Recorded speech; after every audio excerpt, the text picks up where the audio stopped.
본문의 말씀을 가지고 최후 승리 믿으며 본질에 집중함, 최후 승리 믿으며 본질에 집중함이라는 제목으로 함께 은혜 나누기를 원합니다. 위대한 음악가 바하는 인류 역사상 가장 아름다운 음악 작품을 남긴 사람입니다. 그러나 불행하게도 그의 생애는 그의 작품과 같이 아름답지가 못했습니다. 그야말로 말할 수 없는 고난의 연속이었습니다.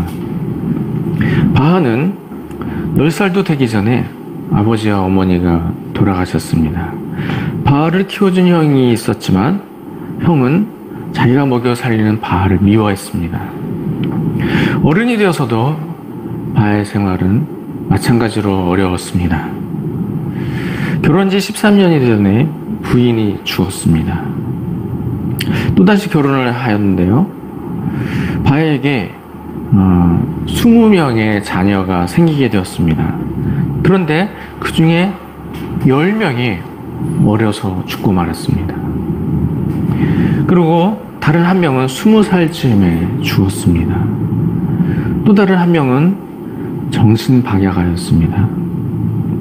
나이가 많아지자 바하는 앞을 보지 못하는 시각장애인이 되었습니다.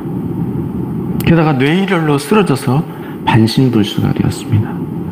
그러나 이러한 상황에서도 바하는 계속해서 작곡했습니다.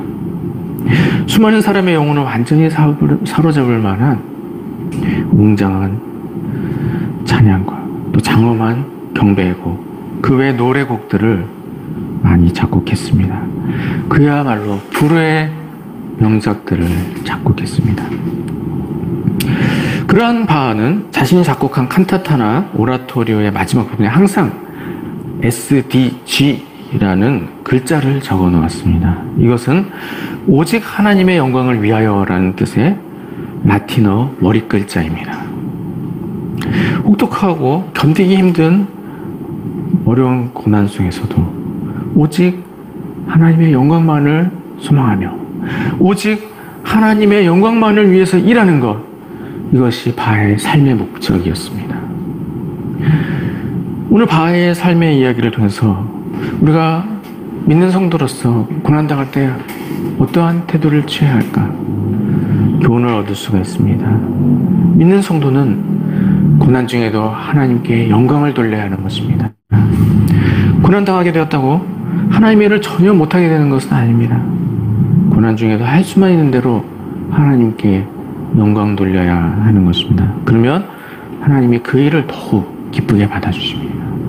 사랑하는 성도님들은 고난 중에도 하나님의 영광을 위해서 오직 하나님의 영광을 위하여 힘을 다해 나아감으로써 하나님을 기쁘시게 해드리고 하나님께로부터 큰 상을 받는 모든 성도님들이 되시길 주님의 이름으로 축원드립니다. 오늘 본문 말씀을 통해서 얻을 수 있는 첫 번째 교훈은 고난당할 때 최후의 승리를 믿어야 한다는 것입니다.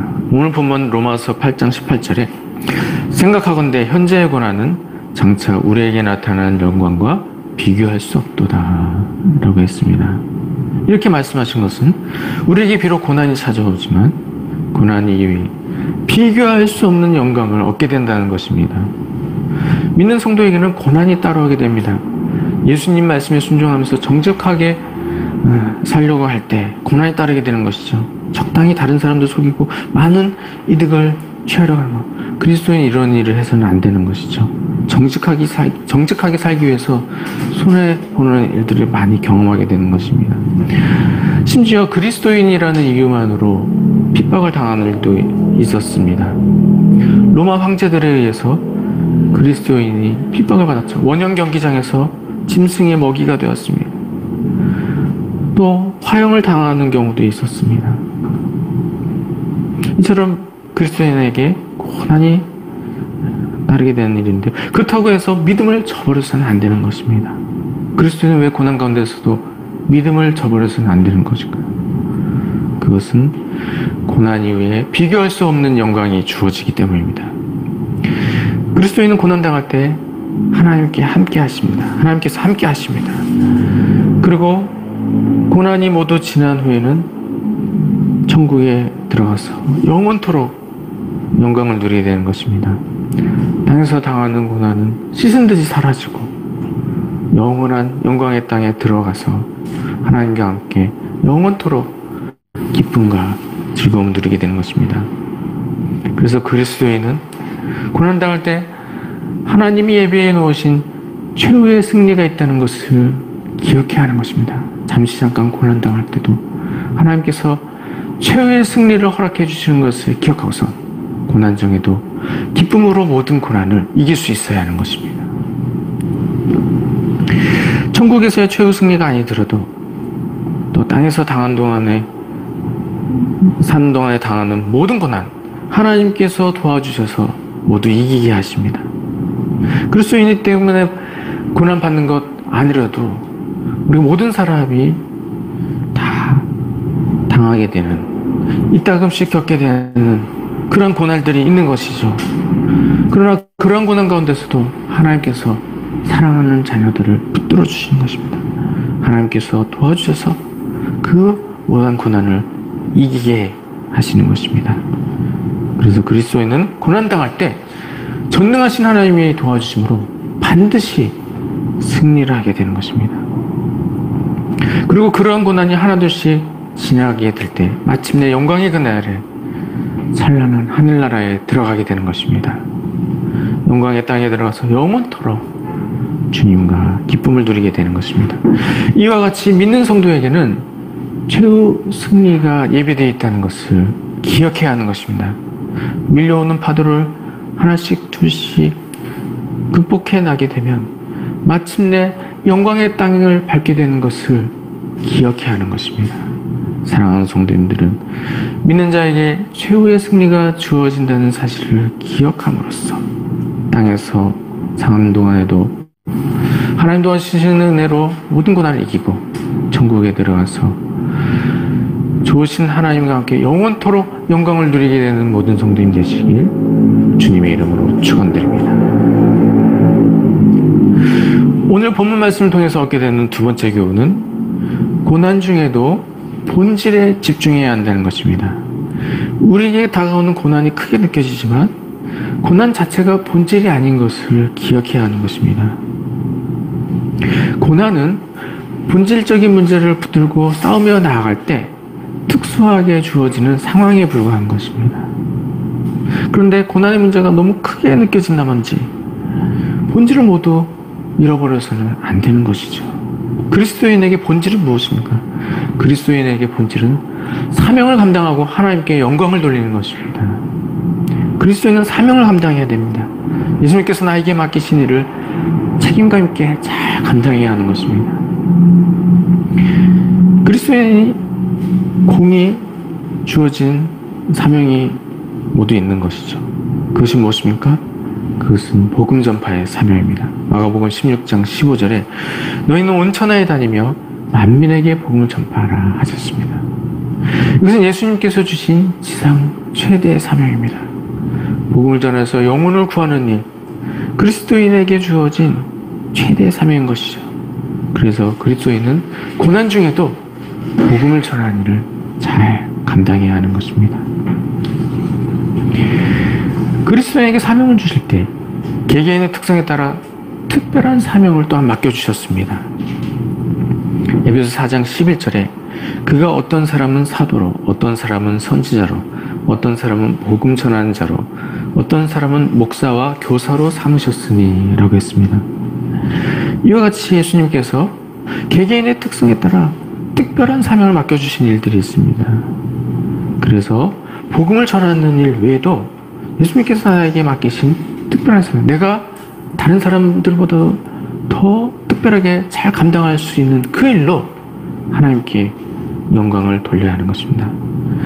그리스도인은 이러한 모든 일을 통해서 궁극적으로 하나님께 영광을 돌려야 하는 것입니다. 평소에도 예배와 거룩한 삶을 통해서 하나님께 영광을 돌려야 하는 것입니다. 그리고 나에게 맡겨주신 복음 전파의 사명, 또 나에게 특별히 맡기신 특수한 사명을 감당함으로 하나님께 영광을 돌려야 하는 것입니다. 우리가 기억해야 할 것은 고난 중에도 이러한 사명을 감당함으로 하나님께 영광을 돌려야 한다는 것이죠. 고난 중에도 본질에 집중하고 사명 감당함으로 하나님께 영광을 돌려야 하는 것입니다. 그리스도인이 고난을 두려워한 나머지 낙심하고 주저앉아서는 안 되는 것이죠. 그리스도인이 고난을 힘들어한 나머지 사명을 버리고 도망가서는 안 되는 것입니다.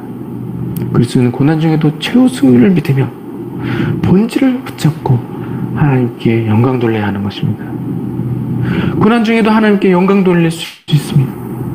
고난 중이라고 해서 하나님께 전혀 영광을 돌리지 못하게 되는 것은 아닙니다. 그러나 낙심하고 주저앉으면 하나님께 영광을 돌리지 못하게 되는 것입니다. 고난이 힘들다고 사명을 저버리고 도망가면 하나님께 영광을 돌리지 못하게 되는 것입니다. 고난 중에도 할 수만 있는 대로 최선을 다해서 하나님께 영광을 돌려야 하는 것입니다.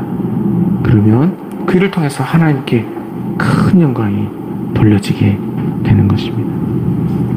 하나님은 우리가 당하는 형편과 처지를 모두 아십니다. 하나님은 고난받을 때, 고난은 없을 때와 같이 동일한 영광의 분량을 요구하시지 않으신다는 것입니다. 우리의 형편과 처지를 잘 아신 하나님, 고난 중에 할 수만 있는 대로 하나님께 영광을 돌리게 되면 하나님께서 그 일을 크게 기쁘게 받으시는 것입니다. 그래서 그리스도인은 고난 중에도 할 수 있는 것으로 하나님께 영광을 돌려야 하는 것입니다. 그리스도인은 고난 중에도 할 수 있는 대로 영광을 돌려야 하는 것입니다. 예수님께서 성전에서 가난한 과부가 2렙돈을 헌금함에 넣는 것을 보셨습니다. 2렙돈은 오늘날로 하면 500원짜리 동전 2개 정도가 되는 것입니다. 그때 예수님께서 뭐라고 말씀하셨습니까? 이 과부가 다른 사람들보다 가장 많은 것을 드렸다고 말씀하셨습니다. 우리 하나님은 고난 중에 하나님께 영광 돌리는 일을 크게 바라보시는 것입니다. 우리가 고난당한다 할지라도 내가 할 수 있는 것으로 하나님께 영광 돌리면 하나님 그것을 귀하게 여기시고 큰 영광으로 받으신다는 것입니다.